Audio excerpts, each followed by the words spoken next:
How's everybody tonight? A small round of applause, please. I'm glad so many of you can come out and see me tonight. I don't know how many of you know this, but I'm very important. I'm a very important person. I've won 2 Oscars. It was for Lee Daniels, the butler. A lot of people say that was Lawrence Whitaker, but it was really me in blackface. I'm so important, I've flown before. Yeah, up in the sky, people. $300 ticket. I know some of you are like, $300, that's an astounding amount of money, but I make that every 2 weeks so I can splurge a little. I hate to compare myself to Jesus, but I've walked on water before. I knocked a cup over once and just walked right through it. A guy at the restaurant was like, "Sir, are you going to pick that up?" I was like, "Jesus Christ, dude, it's water. Not summer soda. It'll evaporate." I'm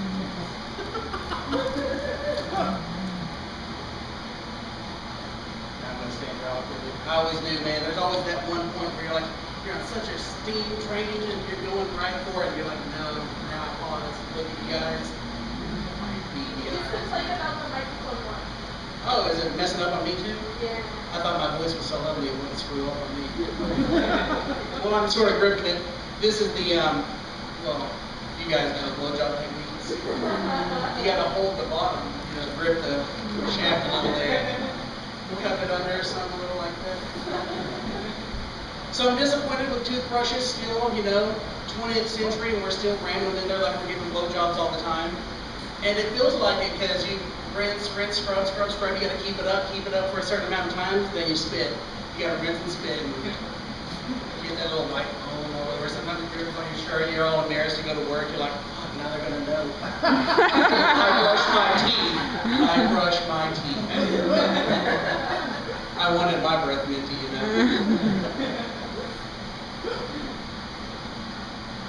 I don't know about you guys, but I'm a pacer. I just like to walk and stuff, so I'm in a pace.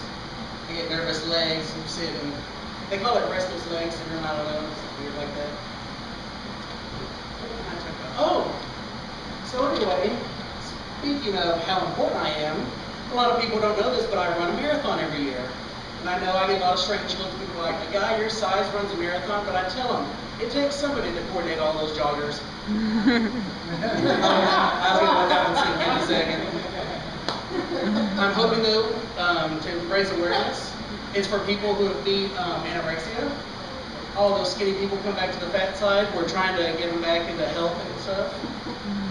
I'm hoping to get a sponsorship out of it, you know, somebody big like a name Crisco or something. I'm hoping to see you guys all wearing grease-colored wristbands for the costume.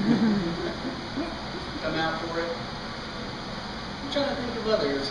I like to just tell a lot of jokes, you know. I was always one of those big kids that, funny in life, I guess. Teachers always tell you, oh, I'll see you on TV one day, or I'd love to watch you do stand-up and stuff. And it's like, yeah, maybe one day. And I don't know where I was going with that.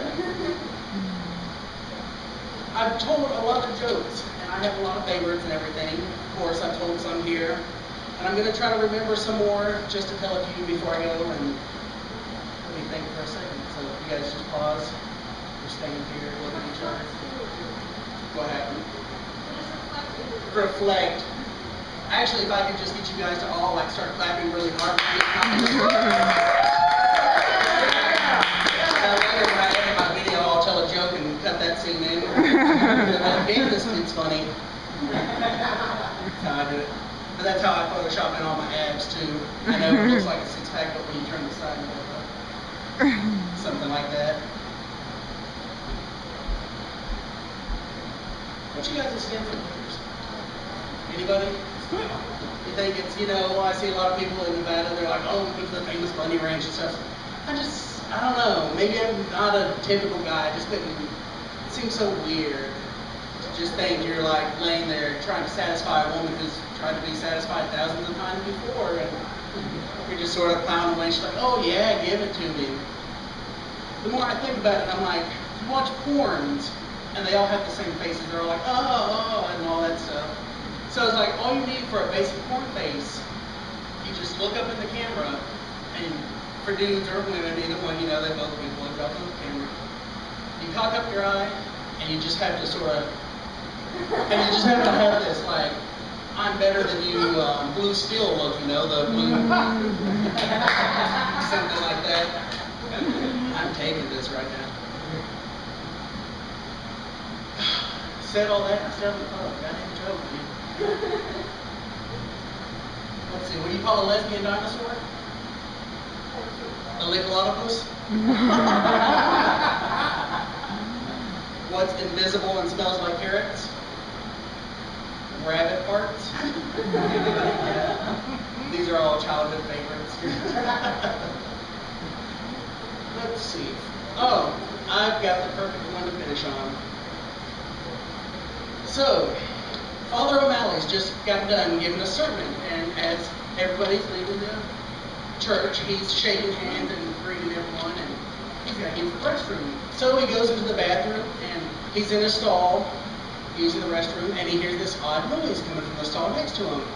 Well, after a couple of minutes, he's like, it's intriguing, I need to see what this noise is. So he stands up on his toilet seat, and he peeks over, and there's little Jimmy Johnson just jerking off. Well, the father's astounded by this. You know, it's in a church and everything, so he steps down, and he stands outside the stall, and he's like, I'm going to wait for the little boy to, you know, teach him something about it, I guess. So he waits, and the little boy comes out, and the father pulls him aside and goes, you know, little Jimmy, I know what you were doing in there, and you know it's wrong, right? And the little boy looks down all sheepishly, he's like, I'm so sorry, Father. He's like, I just get these urges, and he's like, it's all right. And he's like, but you know, God prefers you to save it for marriage. And the little boy's like, all right. And he's like, do you understand? He's like, yeah, I think I get what you're saying, Father. So a couple of weeks go by, and he's giving a sermon again, and the meet and greet's happening afterwards and stuff, and he sees the little boy coming, and so he pulls him over, and he stops and goes, so little Jimmy, how's that problem we've been having, you know, gives him a wink, and little Jimmy looks up and smiles and goes, great, Father, so far I've saved a gallon. All right, that's going to be my last one, you guys. Thank you.